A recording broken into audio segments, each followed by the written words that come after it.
بسم اللہ الرحمن الرحیم۔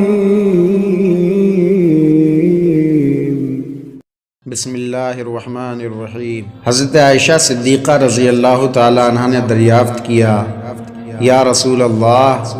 جب سے آپ نے مجھ سے منکر نکیر کی آواز اور قبر کے جھٹکے کا حال بیان فرمایا ہے،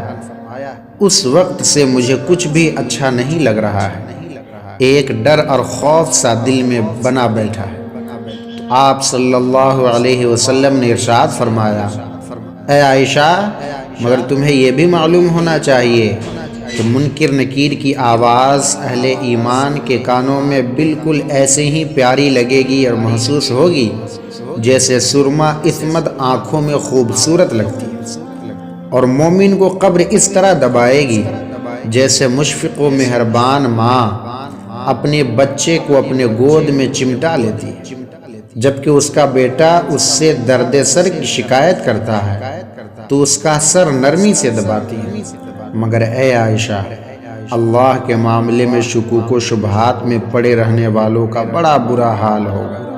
وہ قبر کے اس جھٹکے اور دھماکے کو کیسے برداشت کر سکیں گے جب لگے گا کہ کسی بڑی چٹان کو انڈے پر دے مارا گیا۔ حضرت محمد تیمی فرماتے ہیں کہ قبر کا دبانا دراصل ایسے ہی ہوگا جیسے کہ کسی کی ماں اسے پیار سے اپنی جانب کھینچے، چونکہ وہ اسی مٹی سے پیدا کیے گئے تھے، پھر اسی سے مدتوں بچھڑے رہنے کے بعد اس کی اولاد جب اس کے پاس واپس آ جاتی ہے تو وہ انہیں ایسے ہی پیار سے دباتی ہے جیسے شفیق اور مہربان ماں اپنے بچھڑے ہوئے بچوں کو مدتوں بعد پا کر اپنے قریب سینے سے لگا کر دباتی ہے۔ لہٰذا جو اللہ کے پیکران طاعت ہے ان کو بہت ہی نرمی سے وہ اپنی جانب کھینچتی ہے، لیکن جو اللہ کے نافرمان ہیں انہیں مارے غصے کے خوب سختی اور بے دردی سے دبا کر رکھ دیتی ہے۔